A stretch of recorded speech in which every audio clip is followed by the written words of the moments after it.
एक बार जंगल में पक्षियों की आम सभा हुई। पक्षियों के राजा गरुड़ थे। सभी पक्षी गरुड़ से असंतुष्ट थे। मोर की अध्यक्षता में सभा हुई। मोर ने भाषण दिया, साथियों, गरुड़ जी हमारे राजा हैं, पर मुझे यह कहते हुए बहुत दुख होता है कि उनके राज में हम पक्षियों की दशा बहुत खराब हो गई है।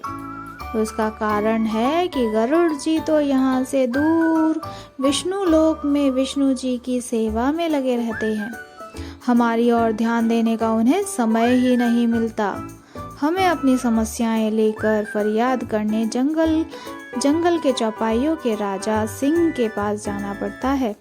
हमारी गिनती न 3 में रह गई है और न 13 में। अब हमें क्या करना चाहिए, यही विचारने के लिए यह सभा बुलाई गई है। हुदहुद ने प्रस्ताव रखा, हमें नया राजा चुनना चाहिए जो हमारी समस्याएं हल करे और दूसरे राजाओं के बीच बैठकर हम पक्षियों को जीव जगत में सम्मान दिलाए। मुर्गे ने बांग दी, कुकड़ुकू, मैं हुदहुद जी के प्रस्ताव का समर्थन करता हूँ। चील ने जोर की सीटी मारी, मैं भी इससे सहमत हूँ।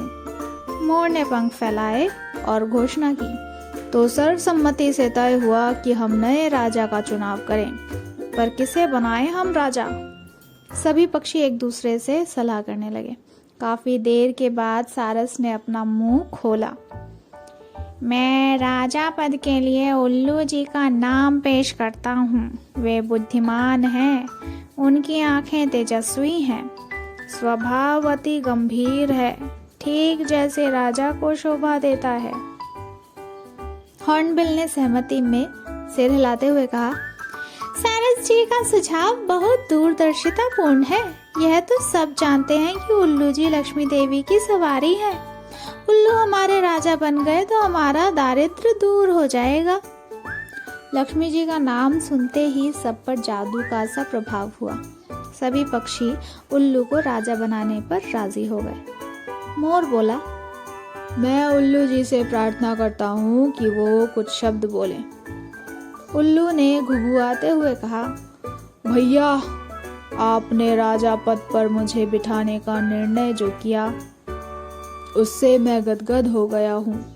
आपको विश्वास दिलाता हूँ कि मुझे आपकी सेवा करने का जो मौका मिला है, मैं उसका सदुपयोग करते हुए आपकी सारी समस्याएं हल करने का भरसक प्रयत्न करूँगा।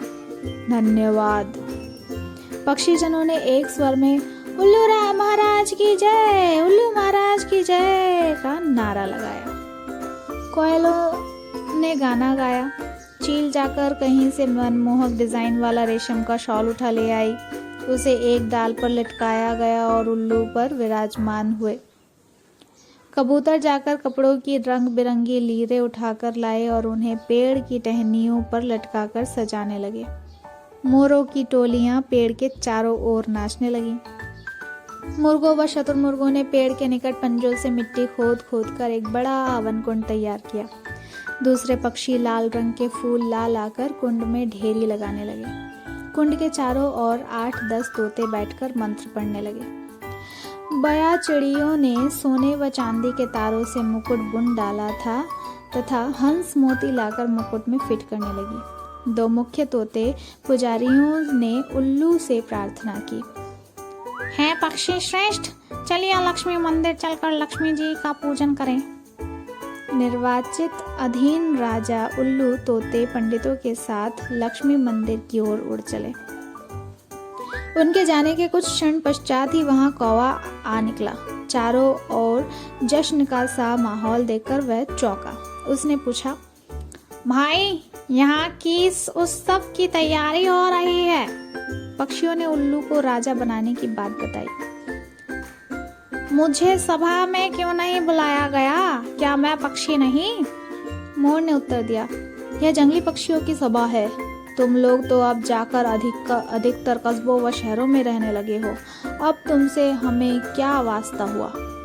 उल्लू के राजा बनने की बात सुनकर कौवा जल भून गया था।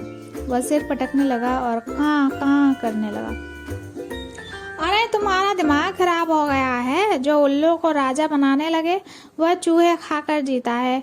और ये मत भूलो कि उल्लू केवल रात को बाहर निकलता है। अपनी समस्याएं और फरियाद लेकर किसके पास जाओगे? दिन को तो वो मिलेगा नहीं। कौवे की बात का पक्षियों पर असर होने लगा। वो आपस में कानाफूसी करने लगे कि शायद उल्लू को राजा बनाने का निर्णय कर उन्होंने गलती की है। धीरे धीरे सारे पक्षी वहां से खिसकने लगे। जब उल्लू लक्ष्मी पूजन करके तोतों के साथ लौटा तो सारा राज्याभिषेक स्थल सूना पड़ा था। उल्लू घुघुआया, सब कहाँ गए?